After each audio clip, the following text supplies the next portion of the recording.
So we're playing across what was the largest, tallest human being in NCAA football at the time. The guy's name was Charles Philyaw. He was 6'9", and he weighed about 265 or 270 pounds. Now I'm barely 6 feet. Hudgens is maybe 6'1". This guy's 6'9". Now, luckily, he's just a sophomore, right?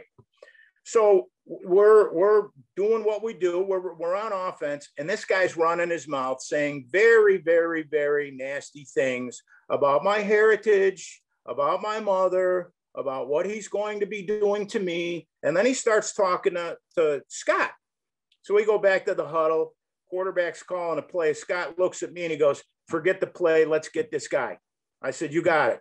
We come up to the line. At that point in time, I didn't have to remember anything but the snap count. We took this guy because of our height. We were able to lift him up and push him back about 10 yards flat on his back. We went back to the huddle. Hudge goes, "Same thing." Got it. Went back and did the same thing. Put him flat on his back because he was a young kid with bad technique.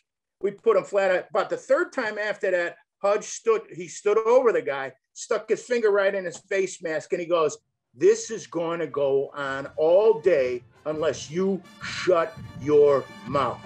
Guy never said another word.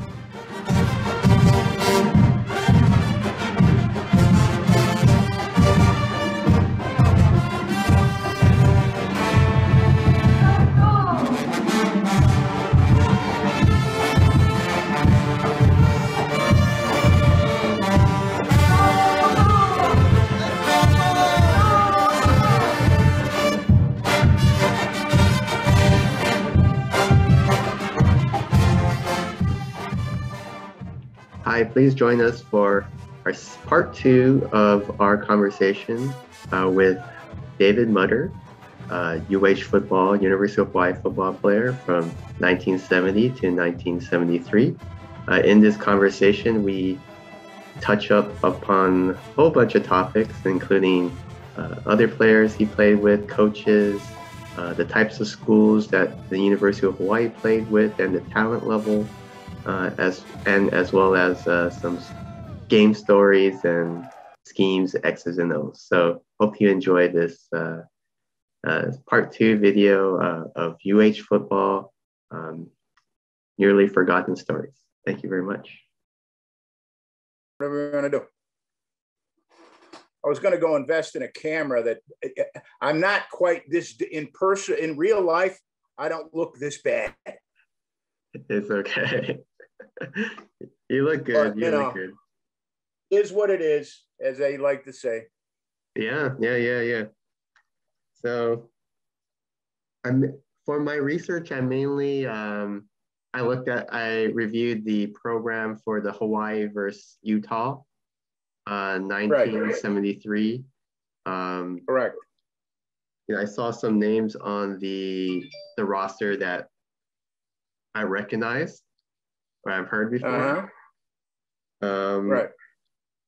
Coaches and players. And then I was trying to find like what kind of offense like the Hawaii team ran during that time. And I noticed like in the starting roster for offense, they had terms like split end, tight end, right, flanker.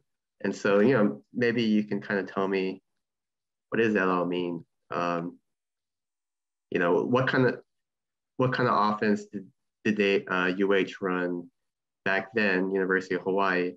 As we know, like the offense evolved in many iterations to the hula tee, I think under Larry Price, and Bob Wagner, I think the triple option, and there's all kinds of things, pro set West Coast offense under Von Oppen, run and shoot, June Jones and Norm Chow and so forth. But maybe you can kind of give us a sense of what kind of offense they ran in the early mid 1970s.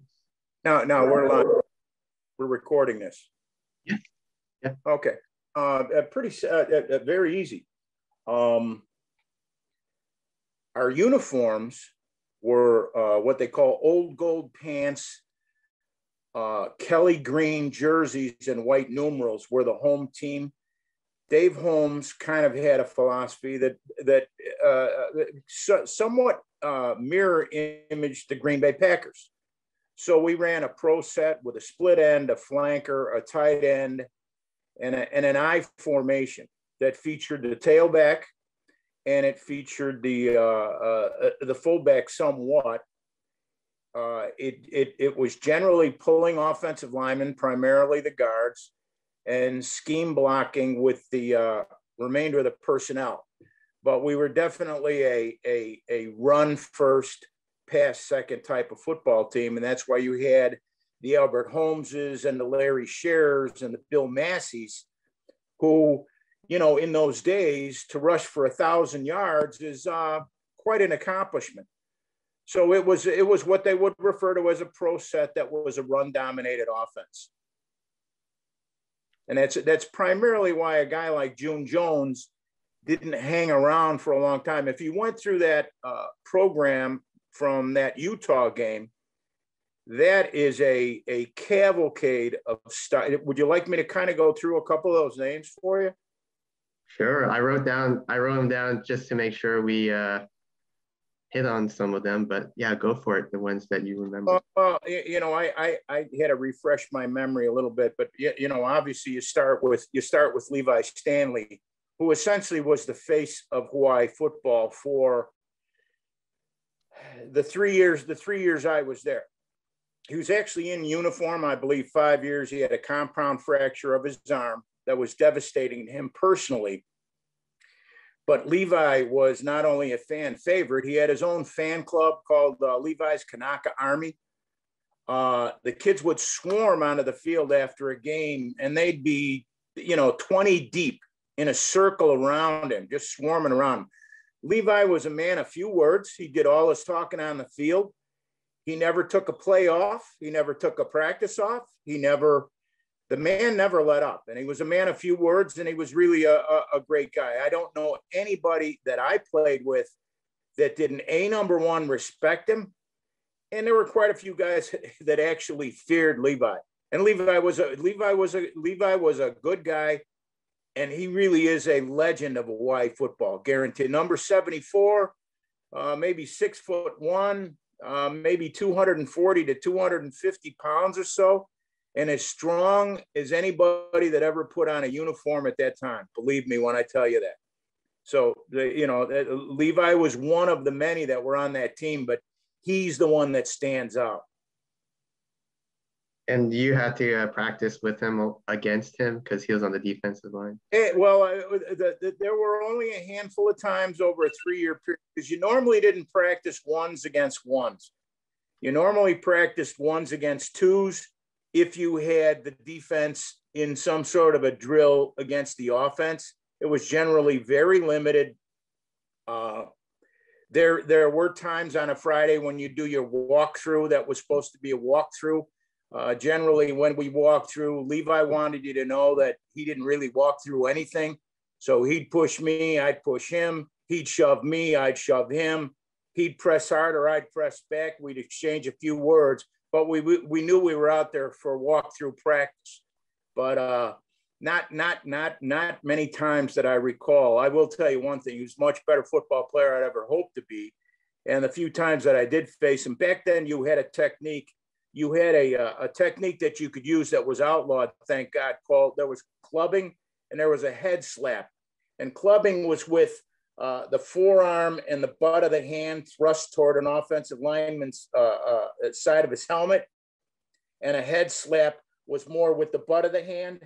And both of these things literally were almost like a martial arts move. If they caught you the right way, your body would rock all the way in one direction, and then they'd go the other way. And he had probably, in my estimation, the most devastating club and head slap. He didn't use it that much. He had a great swim move too, which is another technique that was prominent, that started to develop in those periods of time, which again is somewhat martial arts because you're using the opponent's own body weight and body balance against them. So he was literally phenomenal, a great guy. Yeah, I remember when we talked about Rich Glover in the last video, you compared to Levi. Oh yeah, I would, the thing is, so many guys I played with, because we were, we're out.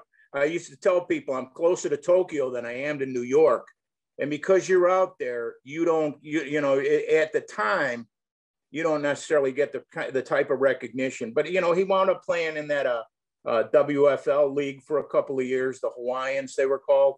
And those guys were all, just NFL caliber or just below. Some of them went on to play in the NFL. Yeah, okay. And in my notes, I have he played for the 49ers at one point as well. He may have done some time with the 49ers, correct. And he had the most career tackles at University of Hawaii at 366. So that's some. Well, here's the thing, and I realize this is ancient history, and I don't know that anybody's going to watch a lot of these, but if you go into the record book, which is on the University of Hawaii football website, it's in the media guide, and they have the records. Guys like Levi Stanley, Dave Dworsky, Randy Ingraham, Bill Letts, these guys are all on the all-time tackle list, but we only played 11 games, and some of these guys were not there for 4 years. Some of them were there for 2. Some of them were there for 3. They weren't playing special teams. So when you look at that top 20, at least 4, if not 5 of my teammates after 50 years are still on the all-time tackle list, really playing a condensed season. So that tells you that, a lot of people can talk about the level of opponent we played, but the real understanding is the University of Hawaii football program was essentially trying to ascend from a club level almost to Division I football, which it really did in the late 60s, and then made it to Division I, I believe, in 1974. Got it. So quite an accomplishment. I think that coincided with the inclusion into the Western Athletic Conference, the WAC conference, and I believe so, yes. Aloha Stadium, I think, in 1975. See, the differentiating factor to be considered a Division I football team is you had to play your opponents on your schedule. 6 of them had to be considered Division I. We typically played 3 or 4, but a number of our opponents were the San Jose States, the Fresno States, the UNLVs, which all ultimately went to Division I football. So we were still considered what they call Division II because of the way our schedule was modeled out. And the bottom line on it is we had to play whoever would play us. So we had what they called NAIA schools, which are now Division III. We had Division II teams, and we always played at home. So that even made it, that put more constraints on the situation. Yeah, I remember growing up, going to Aloha Stadium games, in the 1980s and they'll be playing like Pacific or Long Beach State. All these schools, maybe they don't have D1. They no longer play football, but I will tell you one thing. When they did play, they had very high caliber players that they would be powerhouses today and considered the group of 5. Okay, outside of the Power 5, you had the group of 5, of which Hawaii's conferences, Mountain West is considered one. Every one of those schools had great players, and a lot of them fed right into, the benchmark typically is how many guys have you sent to professional football? And they sent a lot, believe me. Makes a lot of sense. And, probably a lot of California-centric teams, there's maybe a lot of talent in California, and, they go to these schools and they're good. Well, I'll give you an example. Santa Clara doesn't play football anymore. Their starting quarterback was a guy by the name of Dante Pastorini, known as Dan Pastorini. Dan Pastorini was an all-time great with the former Houston Oilers. Okay. I'm trying to think of, there was a guy, we played at school, Cal Lutheran. Okay.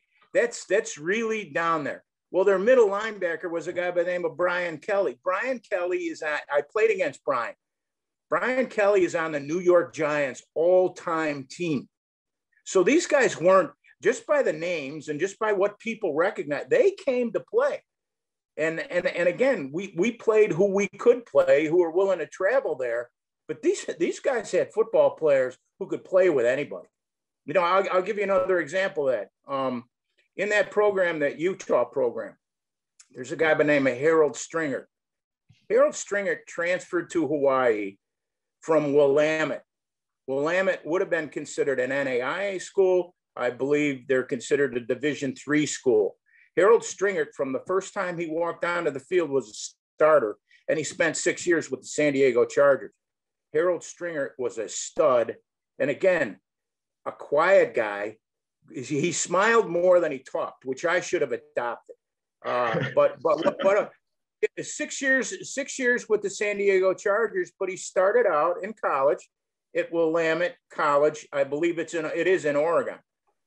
And that there are guys out there that can play at all levels.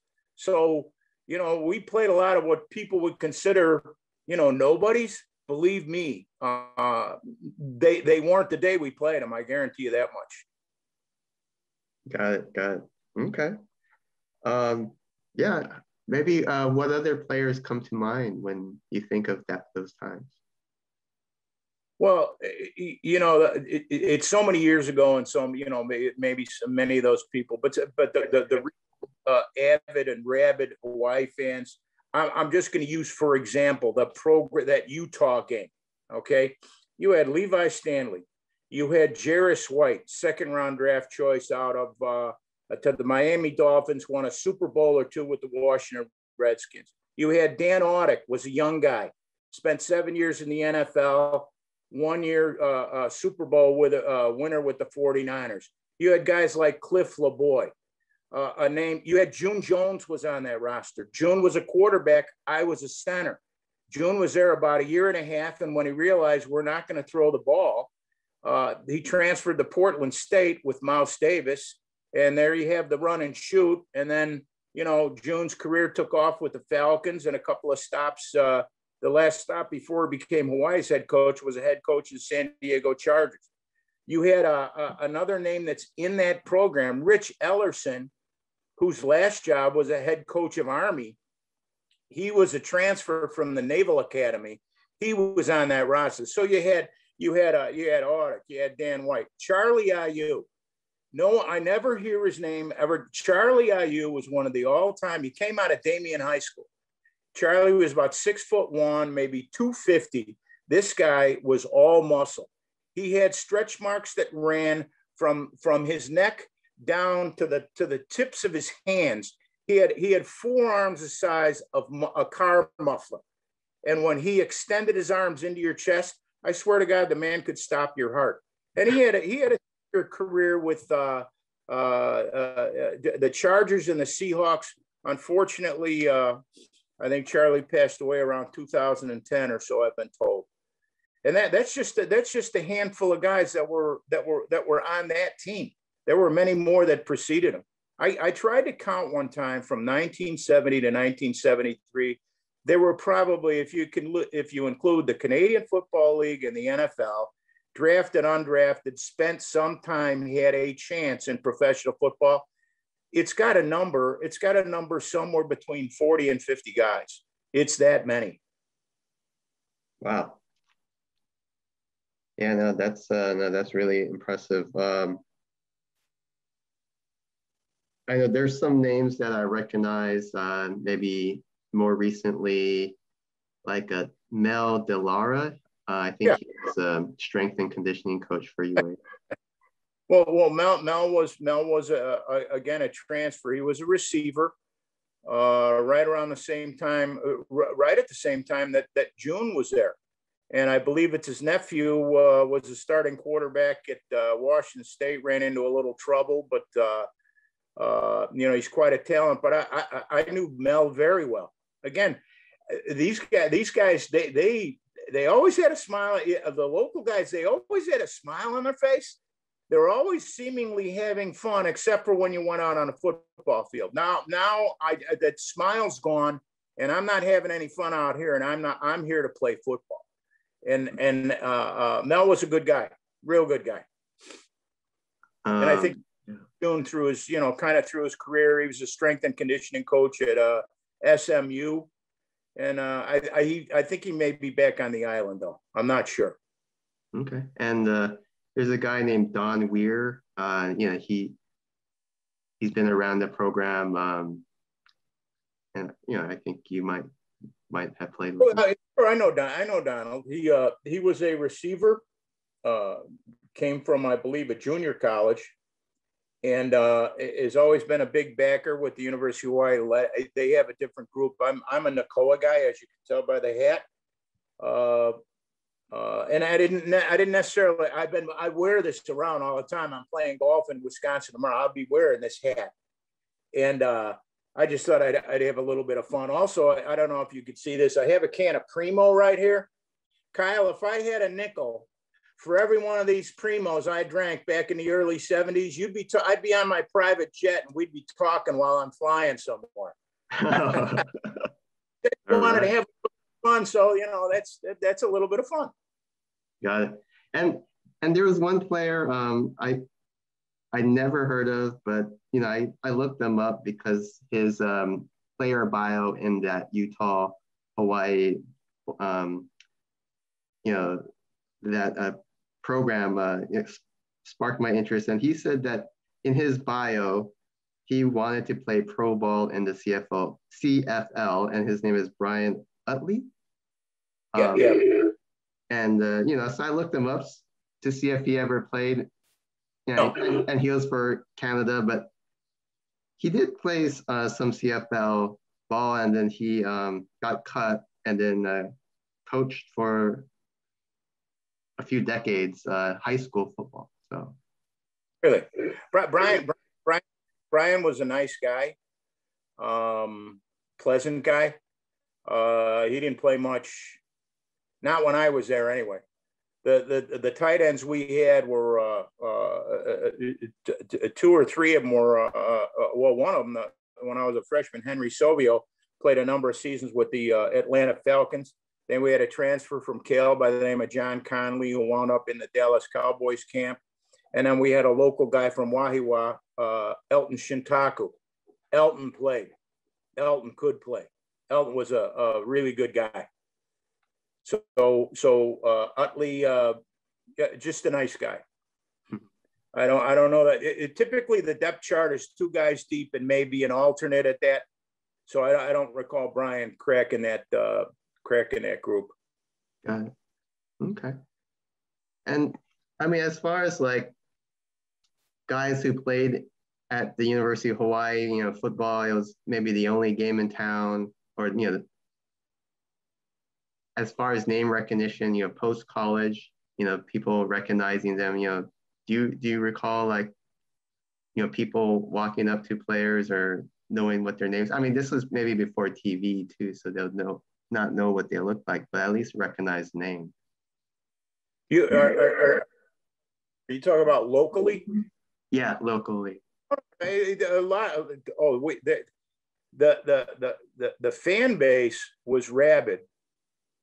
A lot of the people, I actually got recognized a few times. I said, "How do you know who I am?" "Oh, I recognize your name because it's kind of a different name," and blah blah blah.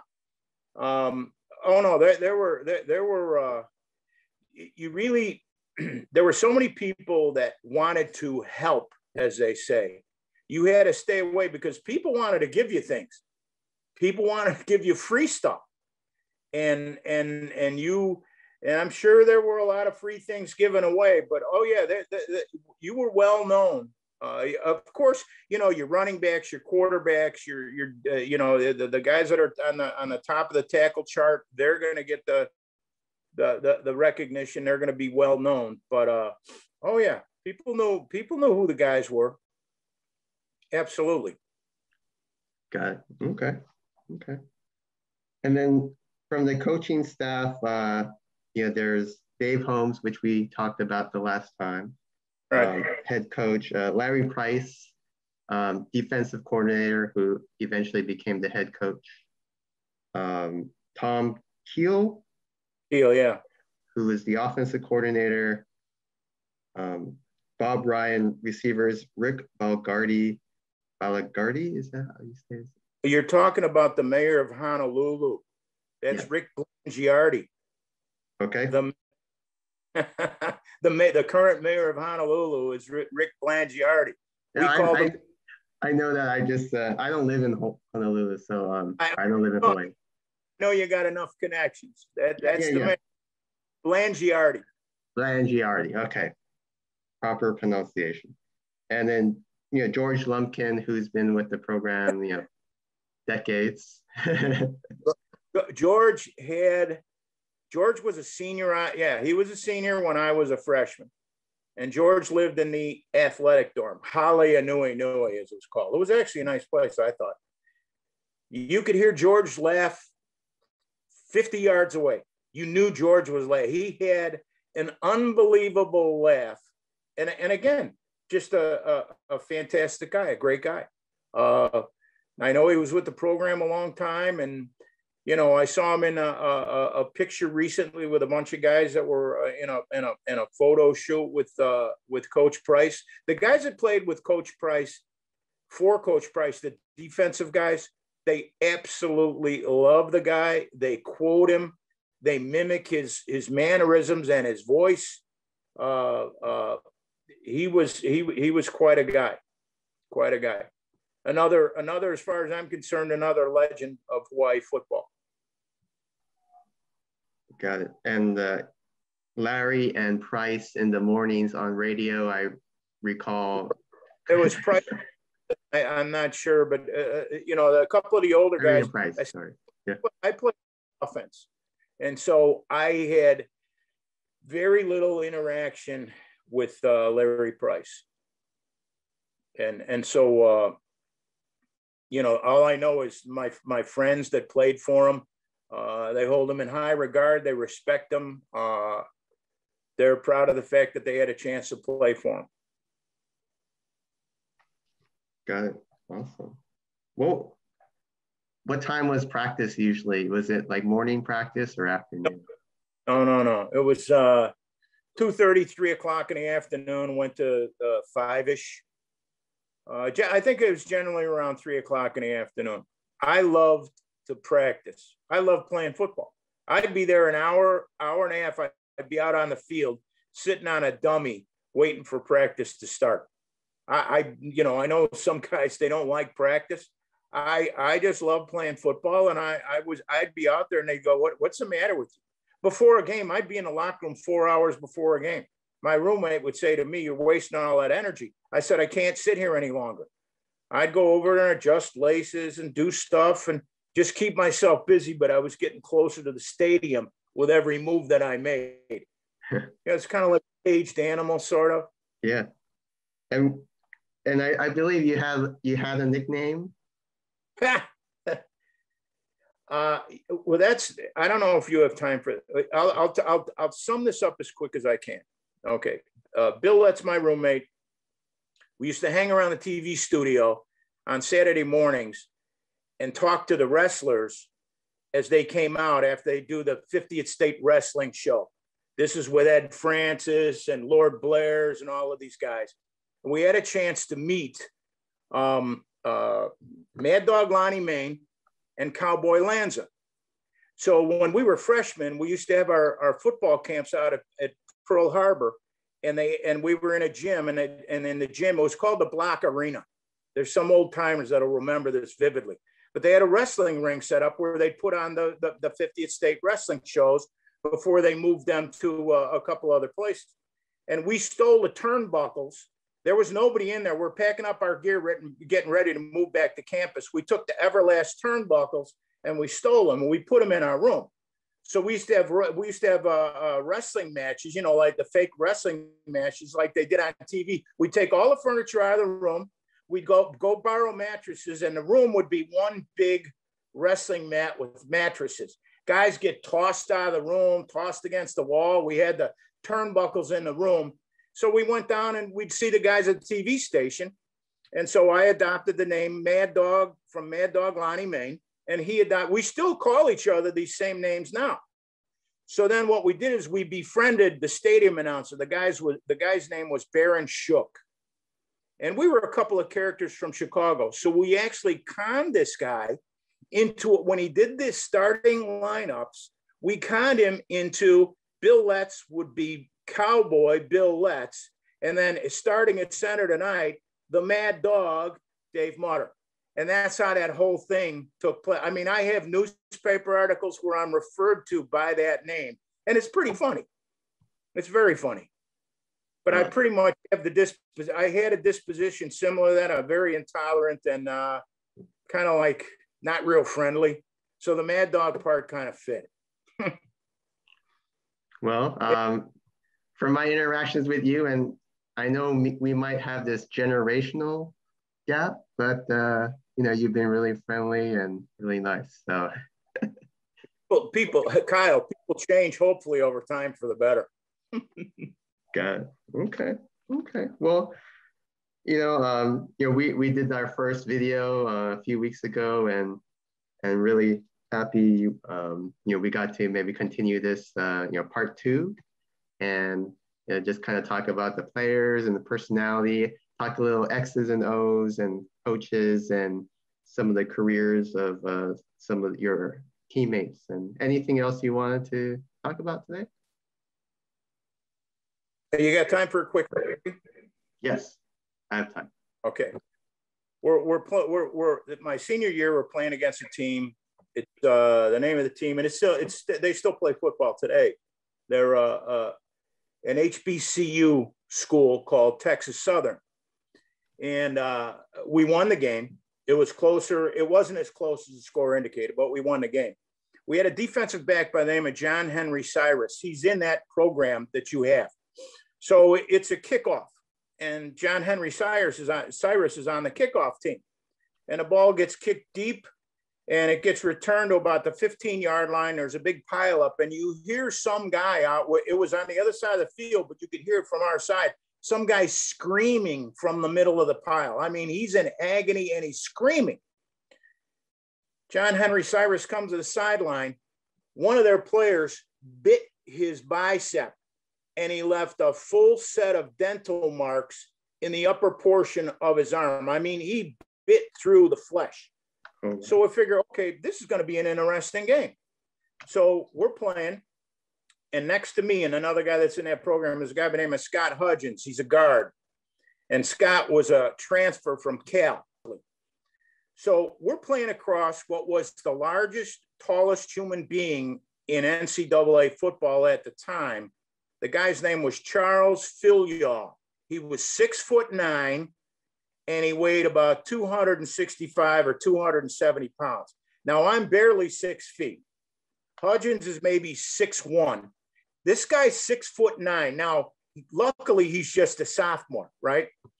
So we're doing what we do. We're on offense, and this guy's running his mouth saying very, very, very nasty things about my heritage, about my mother, about what he's going to be doing to me. And then he starts talking to Scott.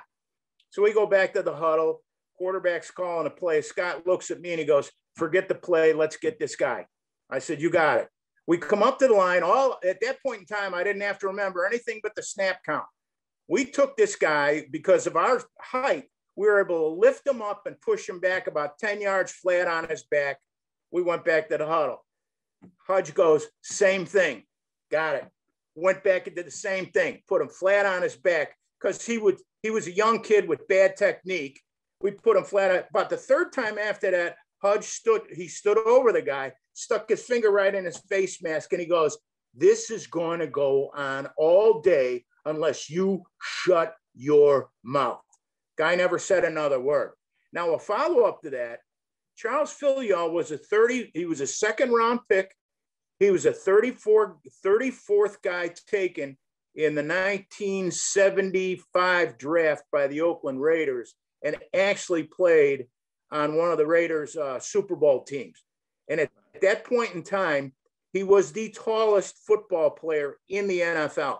But I'll never forget that game and that experience with me and Hudgens. And finally, I was not a talker. The only time I didn't talk was when I was playing football.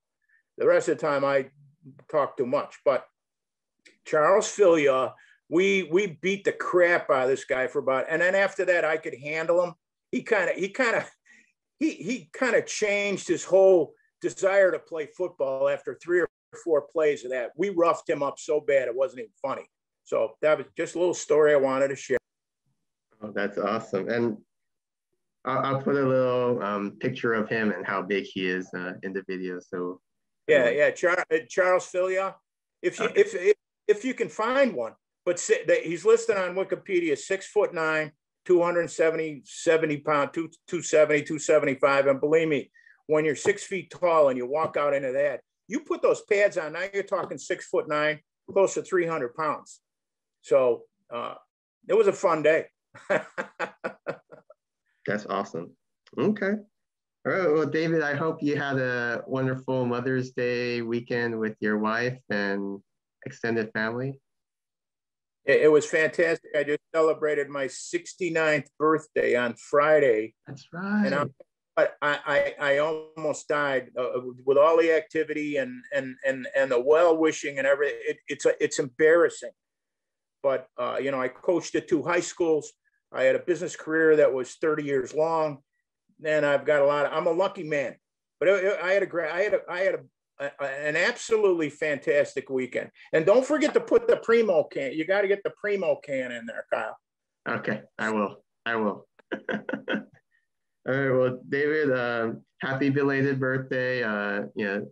It's May 10th. So was it May? It was last Friday. That's right. Okay. Well, happy belated birthday, and thank you so much for sharing. I'll edit the video. You can see a review, and we'll see what we can do with it.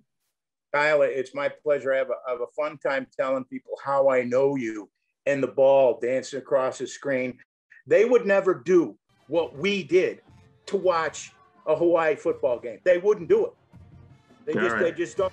They don't have that. They don't have the grit that we have. Okay. Well, that'll be for another day. But thank you so much, and we'll see you later. All righty. You take care. Thank you again. Yeah. Bye-bye.